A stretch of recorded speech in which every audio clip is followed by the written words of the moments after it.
Vamos ler então o texto, que diz assim, vamos ler de forma alternada. Versículo 13. Então, reunindo Pilatos, os principais sacerdotes, as autoridades e o povo, versículo 14, vocês.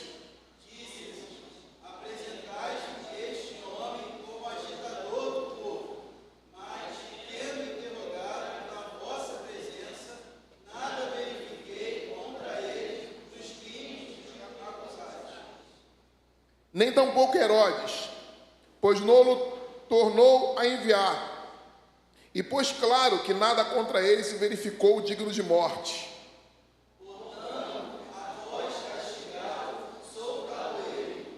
E era-lhe forçoso soltar-lhe um detento por causa da ocasião da festa.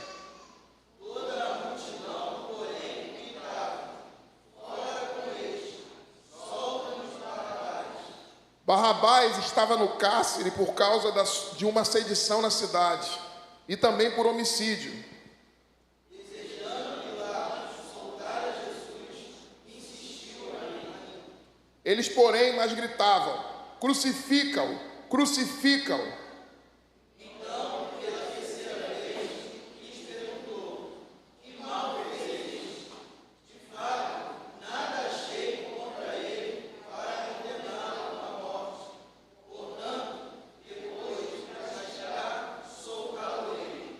Mas eles instavam com grandes gritos, pedindo que fosse crucificado, e o seu clamor prevaleceu.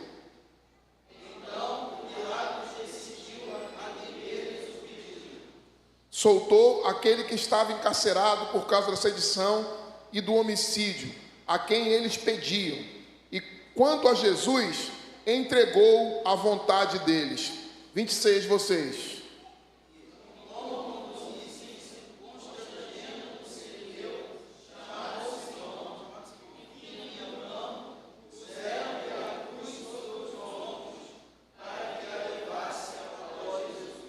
Baixe sua cabeça, ore comigo. Senhor, Deus de graça, Deus de misericórdia, Deus todo-poderoso, nós estamos aqui na tua casa, nós queremos ouvir a tua voz, nós queremos que a tua palavra fale forte ao nosso coração. Nós queremos, ó Deus, que a tua graça se manifeste aqui nessa noite e te pedimos que a tua palavra fale conosco e nos encha, e nos exorte, e nos ensine. É o que oramos a ti, por meio de Jesus, amém e amém. Pode tomar seu assento. O tema da minha pregação dessa noite é o rei inocente em um mundo culpado. Repita comigo: o rei inocente em um mundo culpado. O rei inocente em um mundo culpado. Repita comigo. O rei inocente em um mundo culpado. Nós estamos aqui prosseguindo em nossa jornada de exposição do texto do Evangelho de Lucas. E já há algumas semanas nós entramos na narrativa da paixão. A narrativa da paixão é a narrativa que descreve a crucificação e também, além da crucificação, a ressurreição de Jesus. No caso do Evangelho de Lucas, tem uma particularidade, porque além da crucificação, morte e da ressurreição de Jesus, nós temos também, além disso, a ascensão de Jesus, que somente é relatada no Evangelho de Lucas, e nós temos também o envio do Espírito Santo. E é preciso que nós tenhamos a dimensão clara do que Lucas faz, porque Lucas nos dá a história completa, Lucas nos dá a descrição completa, porque na obra redentora de Jesus, todos esses eventos são extremamente importantes. Ou seja, não é importante apenas a morte de Jesus. Nós, que somos de tradição protestante, nós normalmente focamos bastante na morte redentora, no sacrifício da cruz, na morte de Jesus, nele como Cordeiro de Deus, e ele é o Cordeiro de Deus, e ele se entregou por nós. Mas precisamos olhar a maravilha do que é toda a história de Jesus, todos os grandes eventos que dizem respeito a Jesus, como o seu nascimento, porque na encarnação nós vemos uma nudez do próprio Deus. Deus se desnuda da sua glória. Deus desce a nossa realidade. Deus se manifesta num bebezinho inocente. Deus se revela a nós numa manjedoura. Deus se revela a nós nascendo numa cidade insignificante. Sim, Deus, o Filho, ele faz a sua obra de amor na cruz. Mas a sua obra de amor na cruz nada seria sem a ressurreição dos mortos. Como o apóstolo Paulo vai dizer, sem a ressurreição dos mortos, a nossa fé é vã, inútil, sem sentido. Porque se Jesus é apenas alguém que morre porque ama, por um ideal, ele se assemelharia a tantos e tantos outros mártires, a tantas pessoas que são capazes de morrer pelas outras. Mas a obra de Jesus, ela tem início no seu nascimento, ela tem seu ponto alto na sua morte e ressurreição. Mas o evangelista Lucas, nós vamos ver isso aqui acontecer ainda nas próximas semanas, ele faz claramente a apresentação de que Jesus, depois de ressuscitar dos mortos, tendo ressuscitado dos mortos, ele ascende aos céus, e todos veem ele ascender aos céus, e todos sabem que ele, nessa ascensão aos céus, ele é o Filho de Deus, ele é o Messias, ele é o Deus encarnado, ele é o Deus Filho que se revelou, o Deus a quem todos esperavam. Os judeus e todos que criam na vinda do Messias esperavam, se concretiza na sua ascensão. Imagina, 500 irmãos veem Jesus se levantar e ir aos céus e jamais voltar, a não ser na segunda vinda, que é o que vai acontecer. Mas antes disso acontecer, o que diz o texto bíblico é que ele envia, depois disso ele envia o seu Espírito.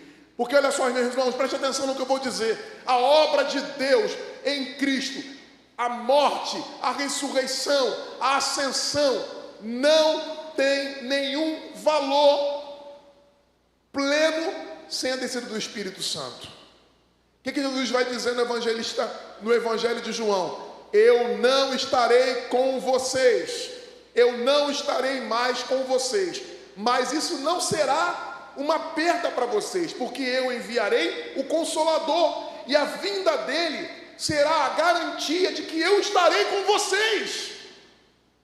Como é que eu sei que Jesus está presente entre nós? Porque ele enviou o seu Espírito Santo. Jesus enviou o seu Espírito Santo. Onde é que eu sei que a igreja tem uma vida cheia de poder? Quando eu sei que nós estamos vivendo uma igreja cheia do poder do Espírito Santo. O Espírito Santo é que está entre nós. O Espírito Santo não é a força de Deus. O Espírito Santo não é inferior ao Pai. O Espírito Santo não é inferior ao Filho. O Espírito Santo é Deus. Quando você falar sobre a Santíssima Trindade, eu vou te dar uma dica. Olha para mim, preste atenção. Quando você falar sobre a Santíssima Trindade, eu ensinei isso para o meu filho. Ele falava assim: não, porque Deus enviou Jesus. Eu falei para ele: meu filho, Deus o Pai enviou Deus o Filho, Jesus. E Deus o Pai e o Deus o Filho enviou o Deus Espírito Santo. Você pode dar glórias a Deus?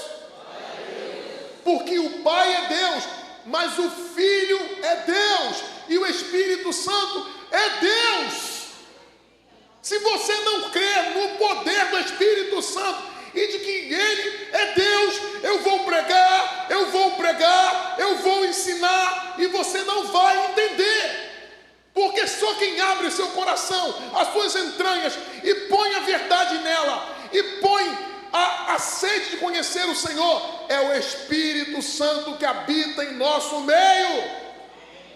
E a minha oração é para que você entenda tudo o que eu vou dizer aqui, porque isso é só uma introdução para você chegar aqui no texto comigo e ver que o texto está dizendo sobre o julgamento de Jesus. Jesus está diante de um julgamento. O tema que eu dei para você foi o rei inocente e o mundo culpado. Por que eu dei esse tema para você? Porque eu estou aqui em continuação, que foi pregado pela manhã, de um julgamento. Quem estão julgando? Estão julgando Jesus. Quem é que julga Jesus? Quem é que julga Jesus? As autoridades religiosas do seu tempo. O Sinédrio.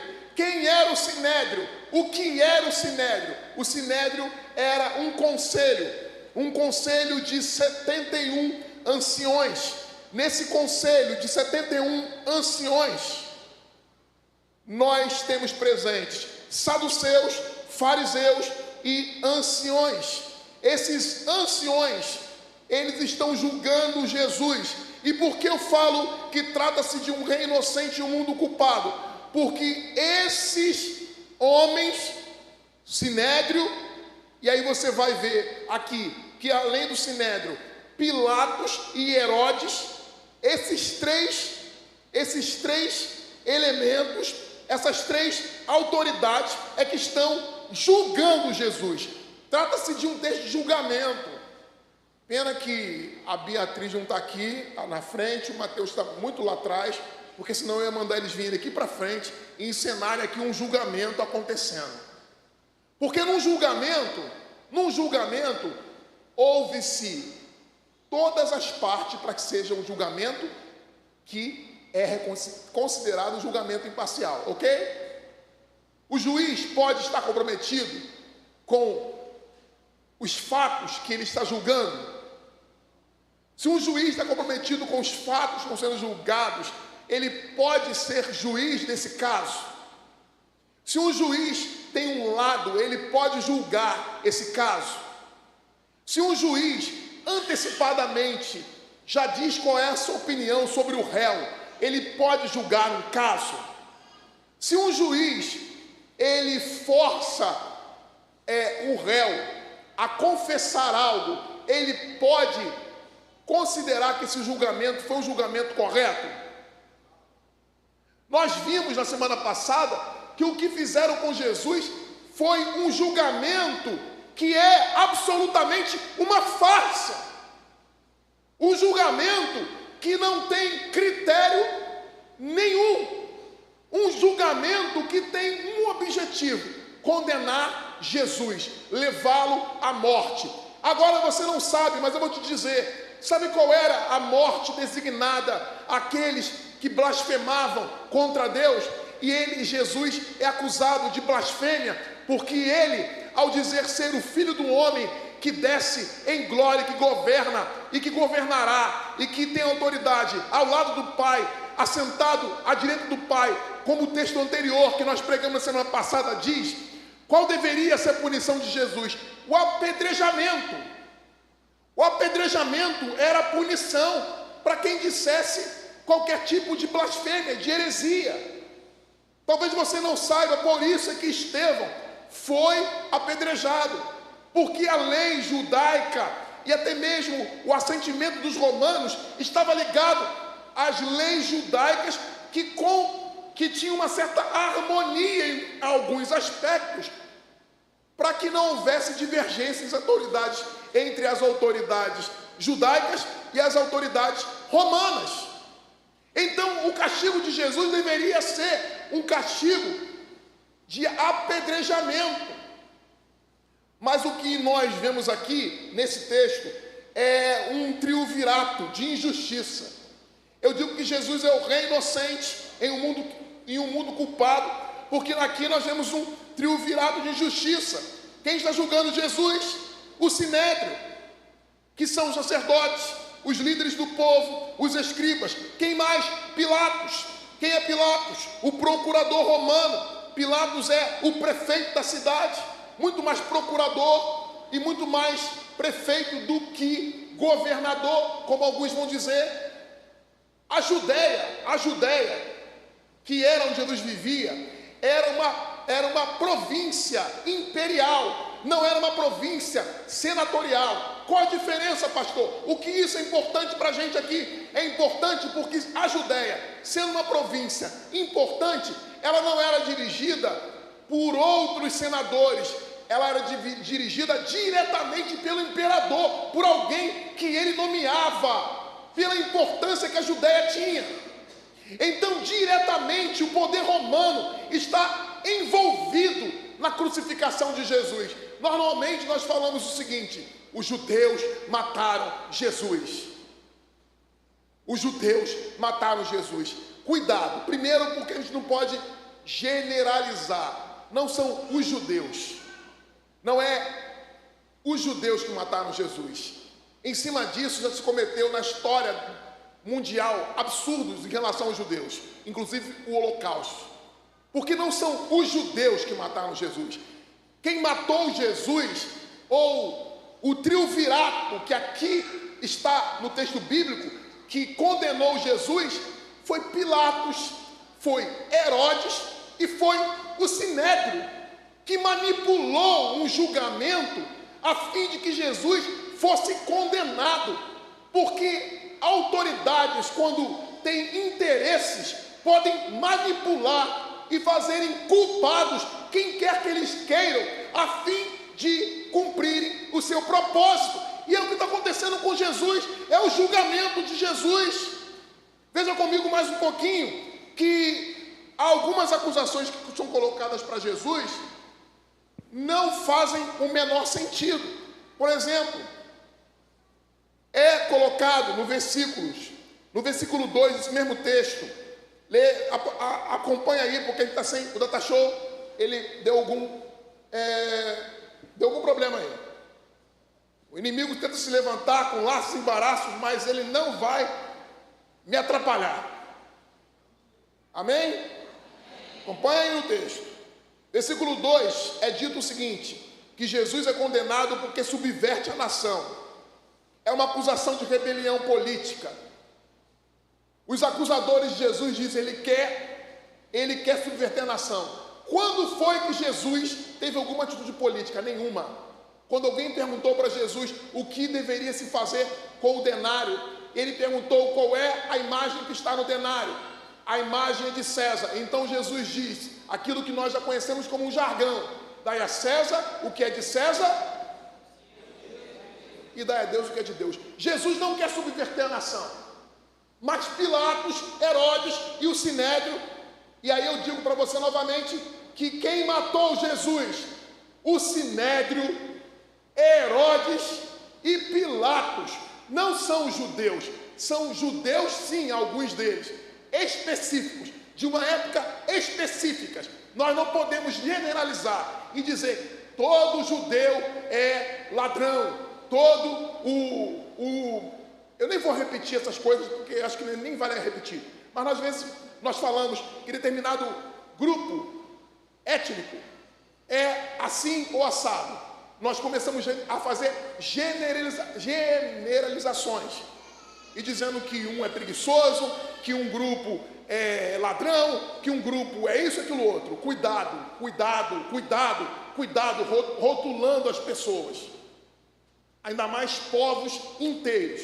Então, quem condenou Jesus não foram os judeus, nem os romanos, mas sim Pilatos, e sim foi Herodes, e sim o Sinédrio. Eles tinham poder, e eles é que fizeram tudo para condenar Jesus. A segunda acusação é de que Jesus havia proibido de dar tributo a César.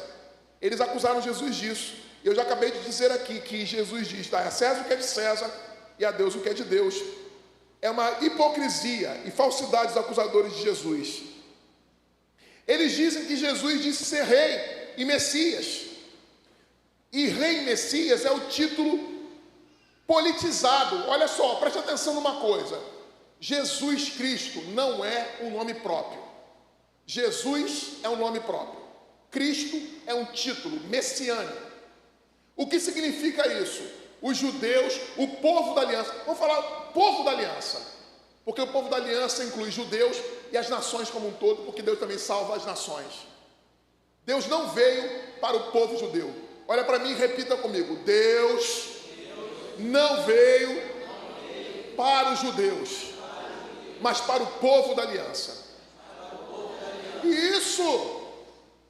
isso tem a ver com o passado, isso tem a ver com o presente. Jesus tem um povo, e ele salvou no passado os judeus, como também as outras nações, aquele que eram o seu povo. Tanto é que outros foram inseridos dentro do povo da aliança, como foi Ruth, como foi Raabe, como foram outros que não eram judeus, mas que foram inseridos.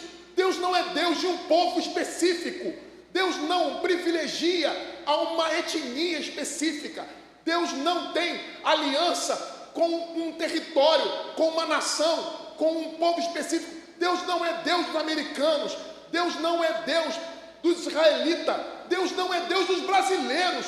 Deus não é Deus da Etiópia, da África. Deus é Deus das nações. Deus é Deus do seu povo, aonde estiver o seu povo espalhado. Então esse julgamento é um julgamento que esconde uma farsa. Eles querem acusar Jesus de ser o Messias. Jesus nunca disse que era Messias.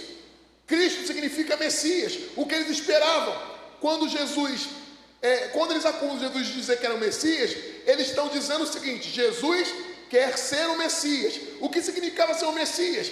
Significava ocupar um lugar de realeza, porque era assim que eles entendiam: o Messias vai ser rei. Pilatos sente em Jesus uma ameaça, porque Pilatos representa quem? Lembra que eu falei que Judeia é uma província do imperador? Pilatos está lá para quê? Para defender os interesses do... E quando eles acusam Jesus de ser rei dos judeus e que Jesus proclamou a si mesmo rei dos judeus, eles estão tentando jogar Jesus contra Roma, contra Pilatos, porque Pilatos defende os interesses do império. Os interesses do império. Irmãos, não sejam inocentes. Impérios não têm lados. Impérios não têm simpatia. Impérios decidem sempre a favor de si. Não tem império bonzinho, não tem império legalzinho. Impérios defendem os seus interesses, seja no passado como no presente. Brasileiro defende o interesse do brasileiro, europeu defende o interesse do europeu. Nações defendem seus interesses próprios. Não sejamos ingênuos. O que Pilatos está fazendo é defendendo seus interesses. Não pense que Pilatos é bonzinho. Pilatos era um sanguinário. Pilatos havia crucificado judeus a torto direito. Pilatos matou todo mundo que entrou no seu caminho. Herodes era um sanguinário. Herodes matou irmãos, matou a esposa, casou com outra, casou com a sobrinha. Herodes e Pilatos eram deploráveis. Eles não são bonzinhos. Pilatos lavou a mão, não tem como lavar a mão suja de sangue dele, porque a mão de Pilatos estava contaminada por sangue de Jesus e de muita gente. Quando você lê o texto, você vê que Pilatos, ele tem uma atitude política de dizer, 3 vezes Pilatos diz, por 3 vezes Pilatos diz que não vê nenhuma acusação que possa condenar Jesus. Pilatos no versículo 4, acompanha aí. Pilatos no versículo 4 ele diz assim: não acho nesse homem culpa alguma. Olhou aí? Versículo 4, ele diz, não acho nesse homem culpa alguma. No versículo 14, ele diz assim, após Herodes ser examinado, Pilatos diz assim, não encontrei neste homem culpa alguma das acusações que lhe fazes. Versículo 22, novamente Pilatos, que mal fez este homem? Não achei nele motivo para a morte. Pilatos, por 3 vezes, ele diz que Jesus é inocente. Pilatos era quem dava a palavra final sobre a condenação de Jesus. Olha só, preste atenção numa coisa. O Sinédrio, que era composto de 71 homens, anciões. O Sinédrio era formado por saduceus, na maioria. Quem são os saduceus, pastor? Saduceus são os sacerdotes. Os sacerdotes são os donos do templo. Olha para mim, o templo era um banco. O templo, no tempo de Jesus, era um banco, cheio de riqueza, de dinheiro, que eles arrecadavam dos peregrinos que vinham do mundo inteiro, uma vez por ano, para poder sacrificar no templo, para expiar o pecado, porque esse negócio de gente que se aproveita da piedade alheia, que se aproveita da verdadeira fé das pessoas, esse negócio é antigo. Gente que pega dinheiro, que vive do dinheiro de gente que ama a Deus de verdade, esse negócio é antigo. O templo era um lugar de riquezas, de poder, de dinheiro, porque os sacerdotes transformaram a casa de Deus num covil de salteadores. E não sou eu que estou dizendo, quem disse isso foi Jesus. Sabe quando Jesus perdeu a calma? Quando ele viu o lugar onde ficavam os estrangeiros, as mulheres, as crianças. Olha para mim, as crianças. Tinha um lugarzinho no templo, onde ficavam as mulheres, as crianças, os estrangeiros, que não podiam adentrar no templo, porque havia uma divisão no templo. O Santo dos Santos, uma outra área, nos átrios, e outra área, e outra área. E tinha um lugarzinho que era no Maracanã. Qual o pior lugar para ficar? Fala aí, Vinícius. Quem vai no Maracanã? Fala, ajuda o Vinícius aí.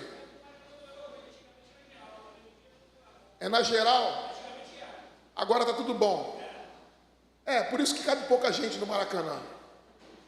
Antigamente tinha geral. Então as crianças, os estrangeiros e as mulheres estão na geral.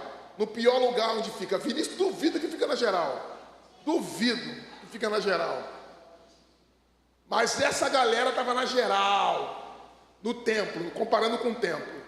E Jesus viu os cambistas, os vendedores de pombo, os vendedores de cordeiro, usando o lugar, que era o único lugar onde essas pessoas podiam ficar, negociando, arrancando dinheiro, porque eles criaram o tal de uma moeda religiosa, uma moeda que era a moeda do templo. Todo mundo vinha com seu dinheiro de todos os lugares do mundo e tinha que trocar pelo dinheiro do templo, e aí ganhava um dinheiro em cima da troca do dinheiro, porque os sacerdotes, puros que são, não aceitavam dinheiro qualquer. Tinha que ser o dinheiro do templo, para ganhar dinheiro, para ganhar mais dinheiro.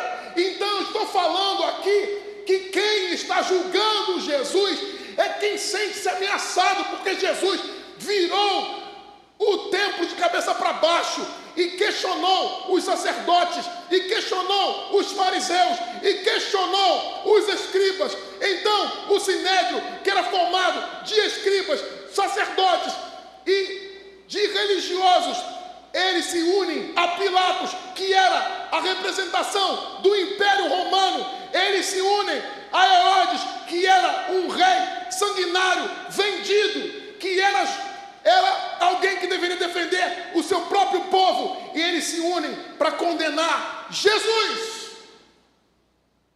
Esse julgamento não pode ser um julgamento. Quando o juiz diz que não vê nenhuma acusação factível que possa condenar o réu, o que tem que fazer? Encerrar o julgamento, mandar o réu embora, está absolvido, vai para casa, não tem condenação. O juiz, que é Pilatos, porque o sinédrio tinha limitações, o sinédrio não podia expedir nenhuma sentença de morte sem autorização do representante do imperador, que era Pilatos. Pilatos não é inocente, lavou as mãos, mas as mãos estão sujas de sangue.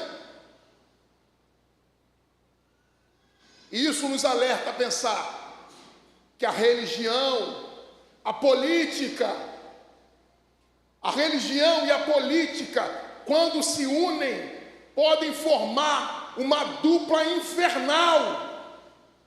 Religião e política, quando se unem, podem tornar-se uma reunião infernal. A gente leu no texto bíblico anterior que Herodes, que era rei, representava a monarquia, Pilatos, que era chefe, procurador e prefeito da cidade, estavam anos sem se falar, mas voltaram a se falar e entraram numa concordância porque eles tinham um objetivo comum, que era condenar Jesus à morte. Todos eles, os religiosos, a monarquia, o império, todos eles querem condenar Jesus. Mas eu quero te mostrar hoje como essa condenação é absolutamente algo arbitrário. Por que eu quero fazer isso? Porque eu quero te mostrar que a morte de Jesus em nosso lugar obedece a uma lógica que não é somente uma lógica dos céus, é uma lógica da terra. Aqui fica claro que Jesus é o inocente que vai ser sacrificado. Jesus é o inocente que vai ser sacrificado, sacrificado por todos nós, sacrificado porque é justo e porque Jesus não fala, Jesus não abre a boca, Jesus não retruca, porque ele tem uma defesa, a defesa dele é o seu Pai. E sabe como é que seu Pai demonstra que ele, apesar de condenado por todos os juízes desse mundo, que apesar de ser condenado pelo poder político que era Pilatos, pelo poder religioso que era o Sinédrio, pelo poder monárquico que era Herodes, como que o seu Pai vai mostrar que ele venceu a todos esses poderes? Quando ele desce a sepultura, por 3 dias fica lá, mas no 3º dia o seu Pai o levanta dos mortos. Vocês o mataram, vocês o condenaram num julgamento injusto, numa farsa jurídica. Farsa jurídica, porque o julgamento de um caso como esse, eu vou te dizer um pouquinho sobre isso, deveria acontecer de forma pausada, tranquila, sem pressa. Os julgamentos não poderiam ocorrer à noite. Quando é que nos foi julgado? À noite. Estava na regra, na lei. Não se pode julgar ninguém à noite. E aí você lê o texto, diz que Jesus foi julgado aonde? Na madrugada. Outra coisa importante que você precisa entender é que não se poderia ter um julgamento às vésperas da Páscoa. A Páscoa era a festa da saída, a maior celebração do povo da aliança. Então, às vésperas da Páscoa não se celebrava, era tempo de festividades, era o tempo de viver a graça de Deus que foi derramada sobre eles. Eles não poderiam julgar Jesus assim. Então o julgamento de Jesus é noturno e ilegal. O interrogatório de Jesus é feito por Anás e Caifás. Não é feito no lugar oficial. Jesus não tem testemunha de defesa. Ele está sozinho. Como que é esse julgamento? O cara está sozinho, não tem testemunha de defesa, ninguém pode defendê-lo, ninguém poderia dizer, não, mas eu vi o que ele fez, nada do que ele fez era contra as leis judaicas, contra as leis romanas. Quais são as testemunhas arroladas no processo? Quais foram as testemunhas? As testemunhas foram compradas pelos próprios juízes. O juiz que era sumo sacerdote, tem como única prova algo que Jesus falou e que foi interpretado por ele como sendo a sentença que vai condená-lo. Quando no último versículo do capítulo 22, Jesus, depois de ser perguntado, você é o Messias? Você é o Messias? Você é o Messias? E Jesus não fala nada. Jesus diz, eu não sou o Messias, eu sou o Filho do Homem. E aí eles rasgam então as vestes e falam, já falou tudo o que precisávamos para condená-lo. Aprenda uma coisa sobre as leis do primeiro século. O inocente, a vítima, não pode, mesmo que diga algo que condene a si mesmo, não pode ser aceito. Como é o direito ainda hoje. Se eu digo algo ao meu respeito, dentro de um processo, de um julgamento, que eu estou sendo inquirido pelos juízes, e eu digo algo contra mim mesmo, isso não é computado como verdade, porque eu estou sendo acusado, pressionado, estou sendo manipulado pelos juízes, pelos procuradores de acusação. Então o que Jesus faz não deveria ser nem sequer tido como uma prova, mas a única prova que eles tinham de fato era que Jesus mesmo falou sobre si mesmo. Além disso, eles usaram falsas testemunhas. Em Marcos capítulo 56 diz: pois muitos testemunhavam falsamente contra ele, mas seus testemunhos não concordavam. Um dizia uma coisa, outro dizia outra coisa. Os testemunhos contra Jesus eram contraditórios, não teve acariação. Eles não tiveram que dizer na cara de Jesus: diz aí, diz agora. Não teve nada disso. Simplesmente Jesus foi submetido a um tribunal de exceção. Eu estou falando isso para você, meu irmão, é para você ter ideia da dimensão emocional que Jesus está submetido. Jesus teve que suportar toda essa pressão psicológica, toda essa pressão política, toda essa pressão física, porque entre um testemunho e outro, ele apanhava, ele era tratado como um réu já condenado. A gente olha para as cadeias brasileiras,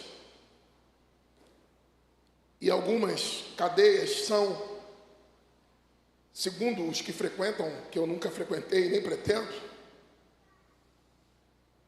são a própria realidade do inferno. Jesus, de uma noite para outra, ficou numa cela, no primeiro século. Ele que era o Senhor da vida, ele que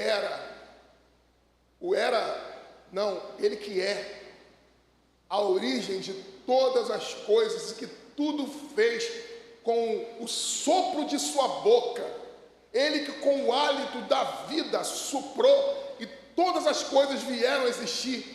Ele suporta tudo isso, testemunhas contra ele, uma autoincriminação, como já falei, em que o sumo sacerdote usa as suas palavras contra ele mesmo, uma votação imediata, unânime, uma votação em que eles condenaram Jesus à morte no mesmo dia, sem tempo, sem recesso, sem tempo para poder discutir o assunto, rapidamente, de madrugada, sem testemunha, sem ninguém para defendê-lo. Não há crime real. Qual o crime que Jesus cometeu? As acusações trazidas por Pilatos são desmentidas por ele mesmo. Ele mesmo diz: eu não vi nada errado. Ele não blasfemou, ele não mentiu, ele não fez nenhuma rebelião, ele não deixou de pagar impostos, ele não era um marginal. Mas o interessante, e aqui o fechamento da minha palavra, é que diante de tudo isso, o que estão claramente intencionados a fazer é condenarem Jesus. Pilatos, quando propõe que solte-se um preso, Pilatos não está inocentemente tentando salvar Jesus. Não se iludam. Provavelmente Pilatos desejava soltar Barrabás e não Jesus.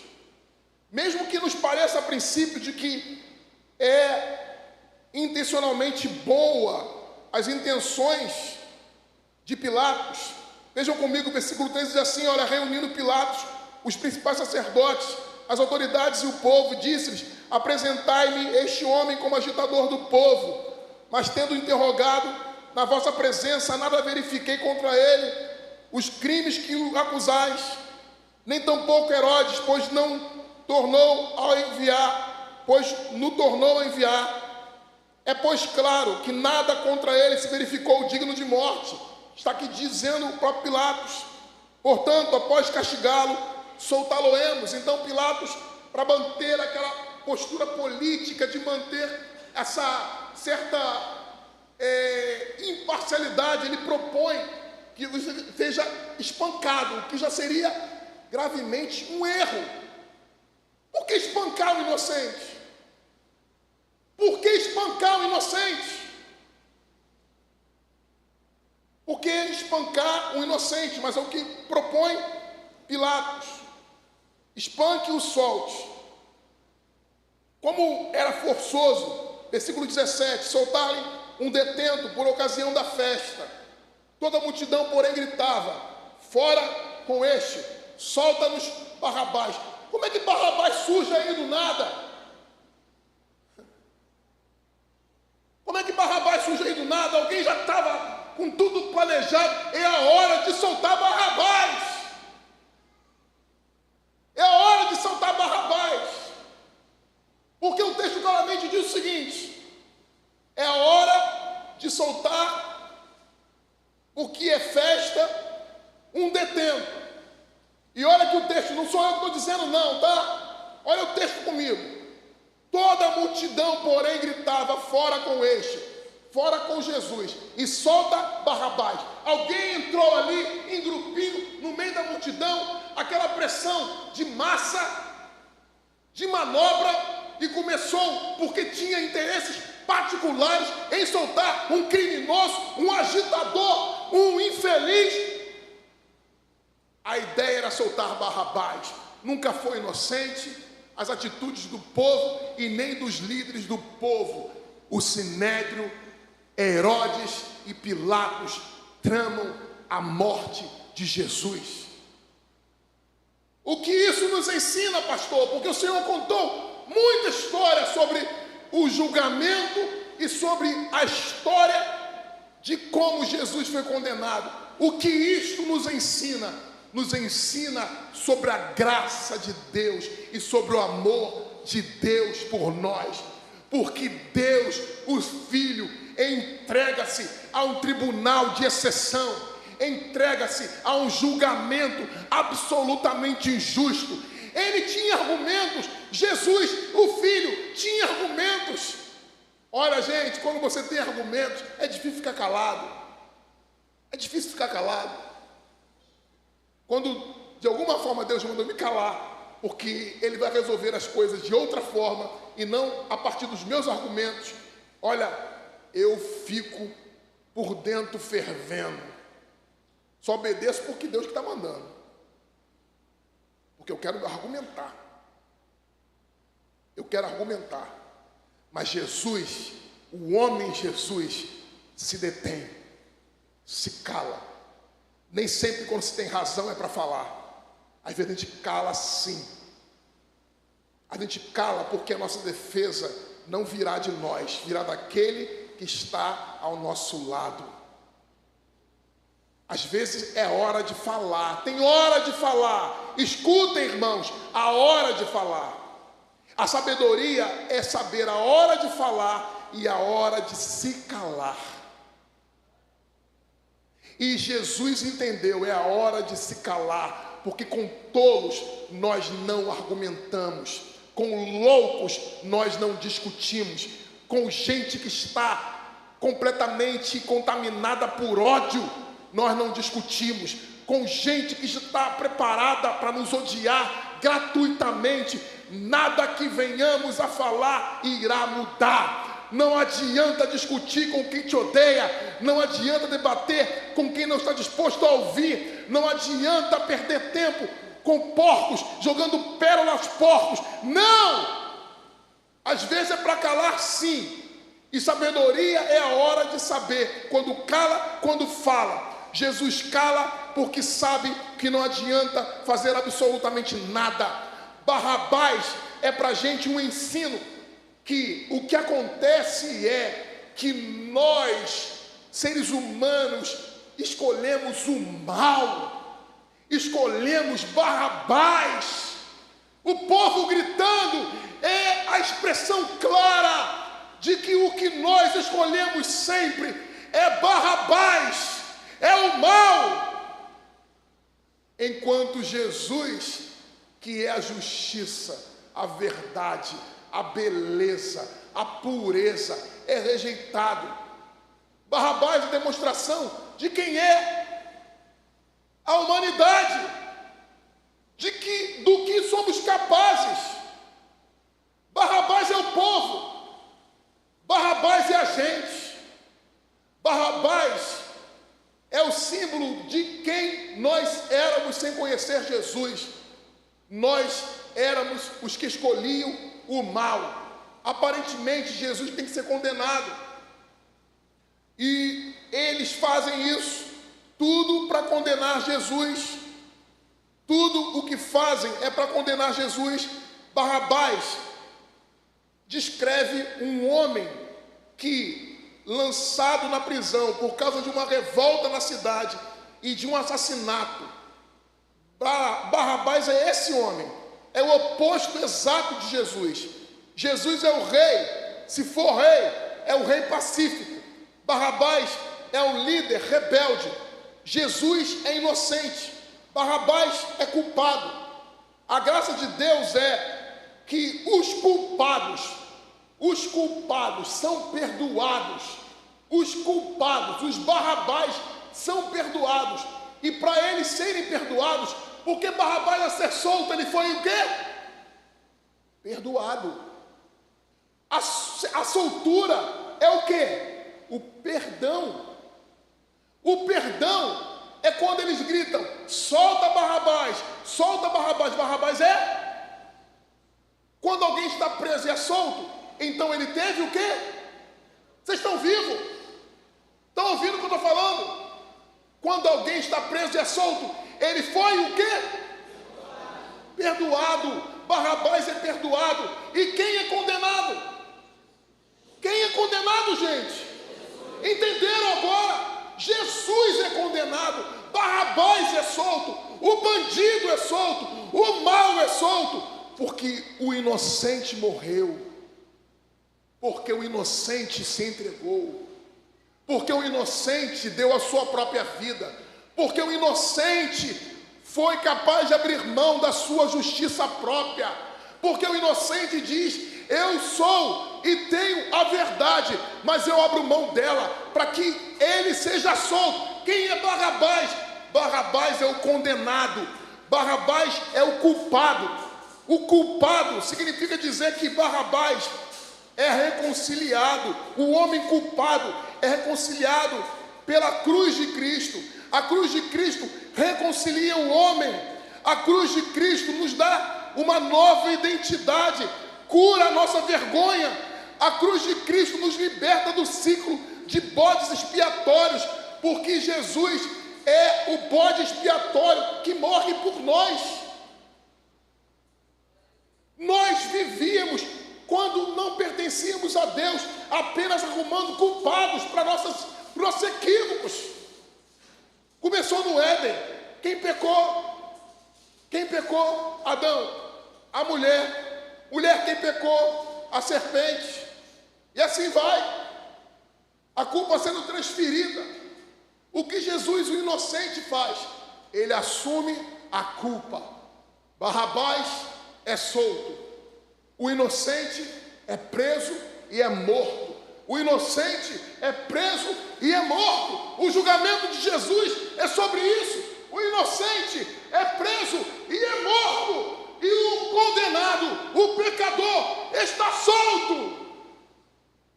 Jesus quebrou as amarras que nos prendiam e nos soltou e nos libertou. Jesus quebrou as correntes que nos prendiam. Nós éramos Barrabás, mas Jesus nos libertou. Trata-se da graça, trata-se do amor, trata-se de que não há pecado que não possa ser perdoado. Não há pecado que não possa ser perdoado. A história de Barrabás nos lembra que a graça de Deus é mais forte que o nosso pecado. A história de Barrabás nos lembra que o inocente foi preso e o bandido foi solto. A nossa consciência precisa ser de que somente através de Jesus, da sua inocência, da sua pureza, da sua verdade, é que nós poderemos encontrar a realidade da salvação. O julgamento de Jesus não é apenas um evento histórico.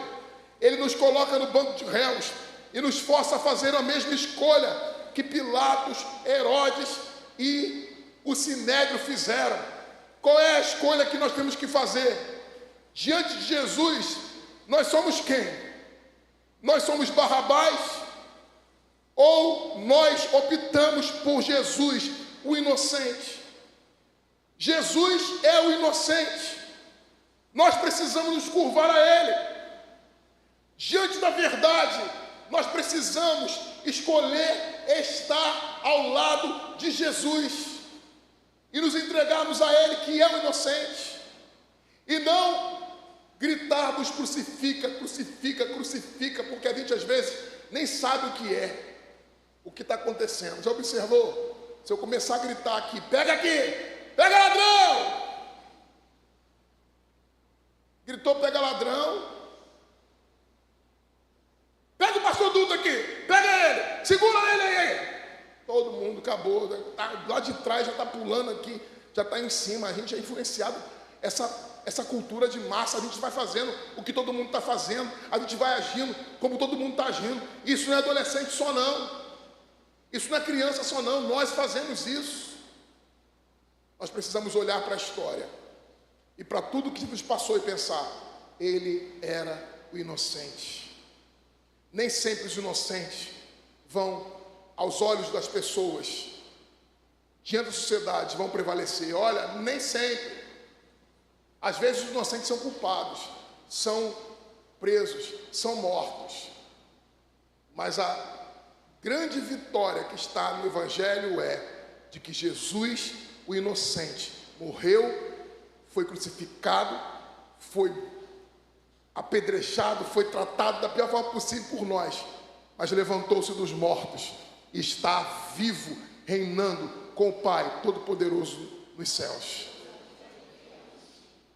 O julgamento do mundo condenou Jesus, mas o julgamento de Deus absolveu Jesus, o levantou dos mortos e disse, o meu filho é inocente. Fechando, a morte é consequência do pecado. A morte é exatamente a punição pelo pecado. Todo homem que peca morre. Quando Jesus morre, não morre pelo nosso pecado, não morre pelo seu pecado, ele morre pelo nosso pecado. Repita comigo, Jesus morre pelo nosso pecado. E Jesus é levantado para a nossa justiça. Repita comigo, Jesus é levantado para a nossa justiça, porque Deus nos torna justo por meio de Jesus. Deus dá a sentença final e Deus diz para mim e para você, você é justo, você é justo, você é justo, você é justo por causa de você mesmo, não, por causa de Jesus. Você é justo. Você pode ser condenado por esse mundo, você pode ser tratado da forma pior possível, mas Deus dirá no final, você é justo. Porque quem nos justifica é o Senhor. A justiça que temos não é nossa, quem nos deu foi Jesus, e Ele vai garantir que ao final Ele vai completar a obra na nossa vida, e a justiça de Deus vai ser derramada sobre nós.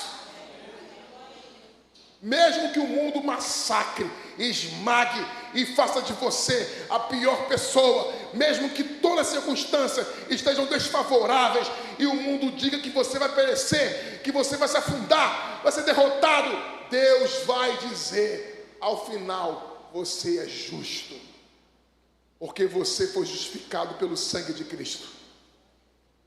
O sangue de Cristo nos justifica. Isso é graça de Deus. Amém?